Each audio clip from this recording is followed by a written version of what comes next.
The media has recently been awash with accusations and counter-accusations by some known and unknown individuals and groups in the Niger Delta region as regards pipeline surveillance contracts by the federal government through NNPCL to some companies to ensure increased output of crude oil in the Niger Delta region. Just recently is an unsubstantiated allegations of incompetence against one of the companies, Pipeline Infrastructure Nigeria Limited, PINL, a company where the Olu Of Warri, OGIAME, ATUWATSE III has vested interest by a group known as the Niger Delta Stakeholders Forum, NDSF. This has prompted a media engagement by Itsekiri pipeline surveillance stakeholders to clarify some important issues surrounding the contract and what they described as baseless, malicious, and ethnocentric motivated allegations against PINL and the Olu Of Warri by the NDSF.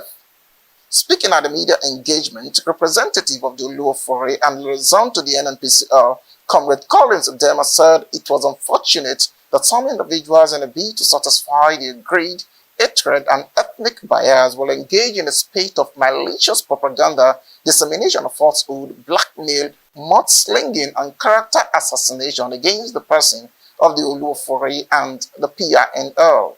He noted that contrary to baseless accusations of incompetence and non-performance by the NDSF against the Olu Of Warri, Ocean Marine Solutions and PINL on the surveillance and maintenance contract of the TRANS-FORCADOS pipeline TFP, the pipeline recovery factor has been improved from about 35% when the contract was awarded to about 90 to 100% in a rare display of capacity and competence by the companies. Recently, there has been a renewed spate of propaganda, falsehood, blackmail, mudslinging, character assassination, and malicious damage by different groups sponsored by what we refer to as agents of darkness against the person of His Majesty OGIAME ATUWATSE III, CFR, Olu Of Warri, and Pipeline Infrastructure Nigeria Limited over pipeline surveillance contracts. It will be recalled that sometime in the third week of January 2024, a faceless group, the Niger Delta Forum for Truth and Justice, published an article that cast aspersions on the integrity of the Executive Vice President upstream of the NNPCL, Mrs. Orishemeyiwa Eyesan, over ethnic bias in the renewal of pipeline surveillance contracts.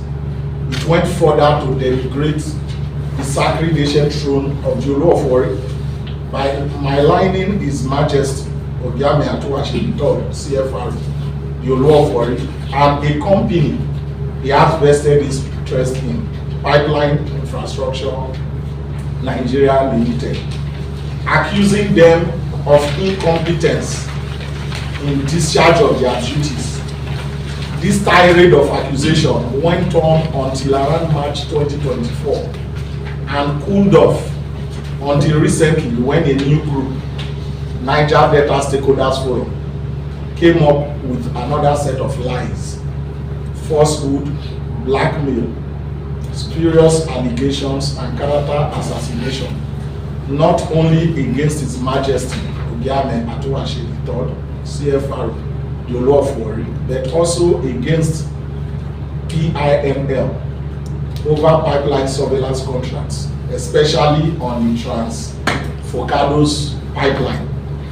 Although we are not the management of Pipeline Infrastructure Nigeria Limited, we realize that as critical stakeholders in the Nigerian oil and gas industry, with approximately 33% of Nigeria's daily production, it will be foolhardy not to put the facts before the public as they are and separate facts from fiction, especially as the Itsekiri nation owns at least 70% of the TFP.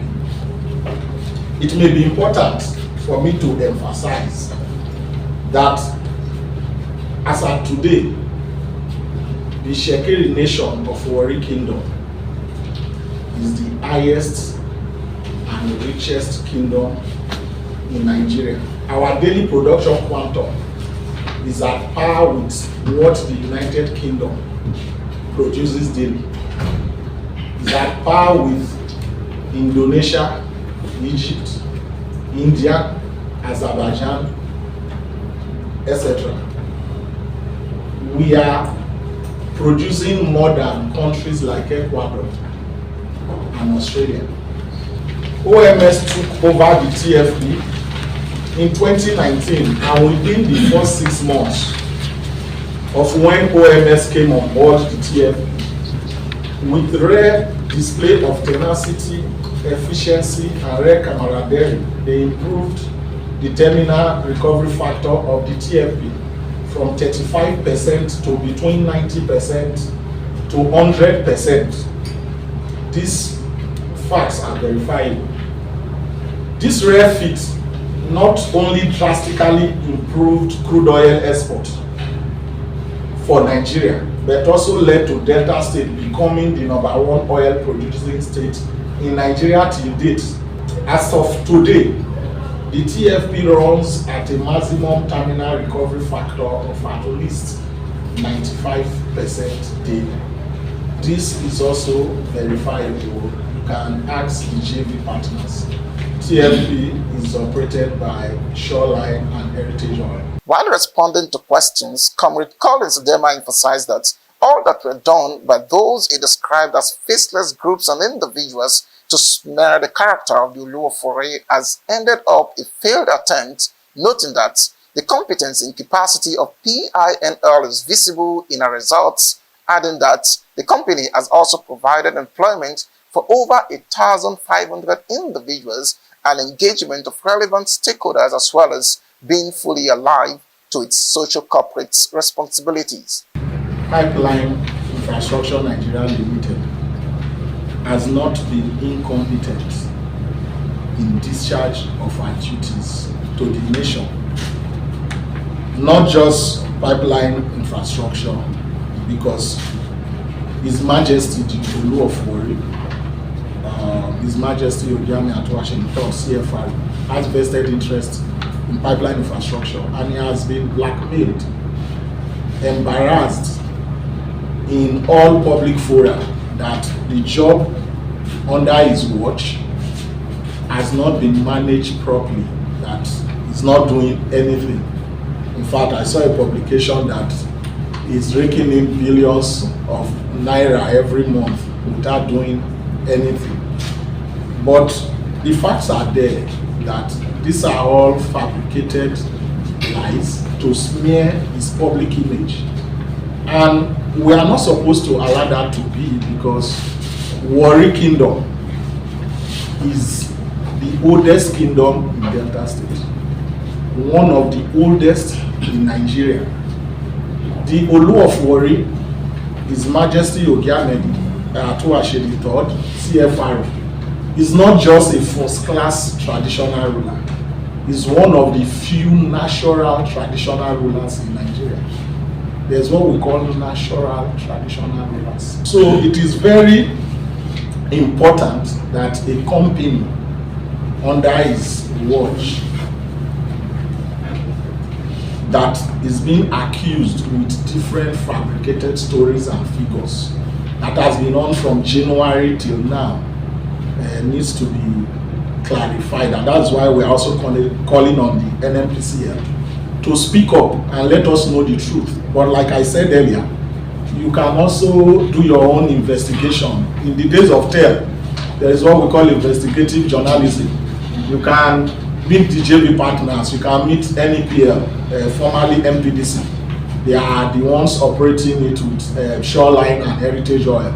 These facts are in their custody. You can ask the NNPC too for their monthly petroleum monthly index. They have the production of all wells and feeds in Nigeria, and they are supposed to make those public too. I know with the facts available, they have at least 1,500 workers. They also have other stakeholders and interest groups that they take care of from the community. And they also have community contractors working under them. This is outside CSRO, of course, that they do to these communities. Chief Priest of Omadina community, Roland Diomire, a major host community to the TFP, urged individuals and groups in the Niger Delta region to be very careful in the way and manner they pursue their individual ambition and what they say in order not to ignite another round of crisis in the region. All our legal documents, right from 1925, over ownership of land, stated on this fact that our land is owned under the lordship of the Olu Of Warri. So who then have the right, to say I'm in charge or it can be trusted with watching over the facilities of the NNPCL. Having said that, like the TRANS-FORCADOS terminal, 70% of that terminal is Omadina community and Itsekiri at large. So if our land is under the overlordship of the Olu Of Warri, so who don't have the right to watch over these facilities? Also, like I will always say, these rumors, they are politically motivated. They are, political gladiators.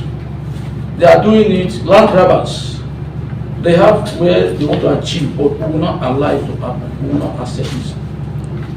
Because if other part of this pipeline is being given to other persons from other area, and nobody is coming from other ethnic nationality, to condemn what they are doing there. So why is other persons who claim to be a Niger Delta forum, who their origin is ethnic tribe, is not coming to challenge, what this company are doing, and they are doing it for years now. Like I said, the records are there, it's verifiable. So the public should not take them serious, because they are trying to create another round of crisis. Disunity. What may lead to other round of crisis in the country. Please, everybody should be careful of what we are doing, because we will not accept what is happening now. We respect our monarch very much.